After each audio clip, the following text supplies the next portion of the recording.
Hello guys और सब ठीक ठाक। तो यार आज हम बात करने वाले हैं लप्पू आंटी उर्फ मिथिलेश भाटी के बारे में। जी हाँ, कहानी में एक नया मोड़ आ गया है। जो आंटी चीख चीख कर क्या है सचिन में, लप्पू सा सचिन, ये सब बोल रही थी, बिना वजह के जबरदस्ती फेमस हो गई है, जिसकी हमें बिल्कुल भी जरूरत नहीं थी। उसका पासा उल्टा उसके सिर पर पड़ गया है। भाभी को लीगल नोटिस आ गया है सचिन को बॉडी शेविंग करने के वजह से। नतीजे ये हुआ है कि अब उस आंटी की फटी पड़ी है, तो बिना किसी के फटे में टांग अड़ाए चलिए शुरू करते हैं। लप्पू सा सचिन कहने वाली मिथिलेश भाटी जी हमारे साथ मौजूद हैं। बहुत फेमस हुई आप, लेकिन अब नोटिस आ रहा है लीगल, कह रहे हैं कि जो कहा वो गलत कहा आपने, क्या करेंगे?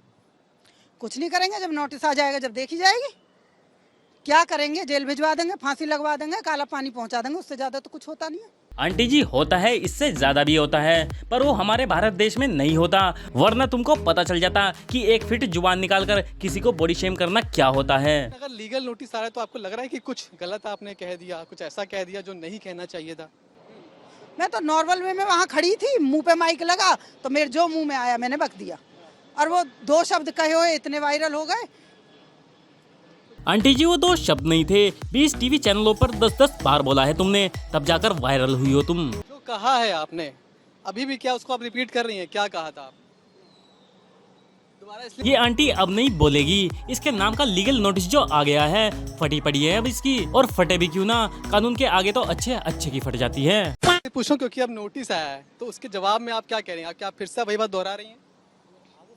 जी, आप लोग जो कि रिपोर्टर भाई दोहरवा रहे हैं, उसे बार बार कहलवा रहे हैं, क्यों कहलवा रहे हैं? हाँ भाई, ये तो 2 साल की छोटी बच्ची है जिसने अभी अभी बोलना सीखा है। बेचारी पे बोलना भी नहीं आता, अभी अभी सीखा है ना। और क्या बोल रही है, बार बार कहलवा रहे हैं। अबे यही 2 शब्द बोलने के 10-10 हजार रुपए ले रहे हो तुम लोग इन्हीं मीडिया वालों से। चलो एक बार 2 बार 3 बार कह लिया, 1-2-3 लगातार कहते रहो, और खास कर पैसे ले लेके कहते रहो। चैनल पे जाओ पैसे लो, यूट्यूबर के पास जाओ पैसे लो, उसके पास सही बताओ।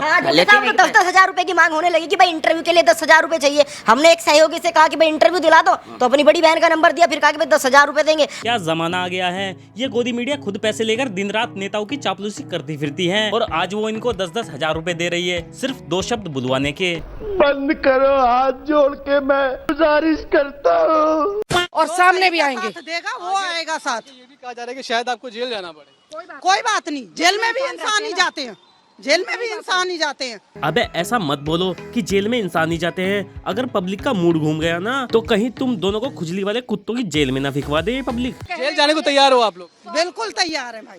अबे इसके दिल से पूछो अंदर क्या चल रहा है। इस आंटी की फटके 44 हो रखी है। जब से नोटिस आया है तब से सुबह की टट्टी भी बंद हो गई है इसकी। मैं तुमको सच बता रहा हूँ, अब तो बड़े चौड़ में बोल रही है कि मैं जेल जाने को तैयार हूँ, लेकिन बाद में हाथ पैर जोड़ती नजर आएगी। ध्यान रखना मेरी बात का। मिथिलेश भाटी पत्नी है आपकी? ये क्या है?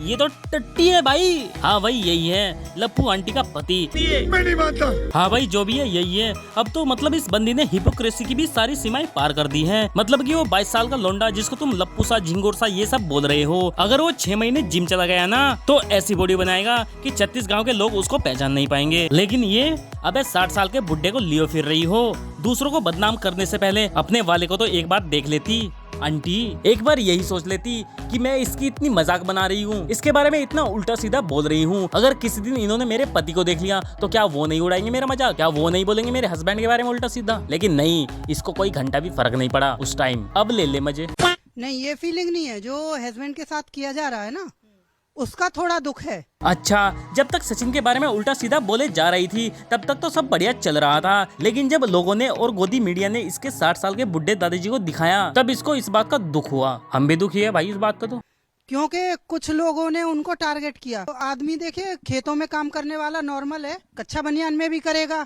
कच्चा कमीज में भी करेगा, शेरवानी या कोट पैंट पहन के कोई नहीं करता।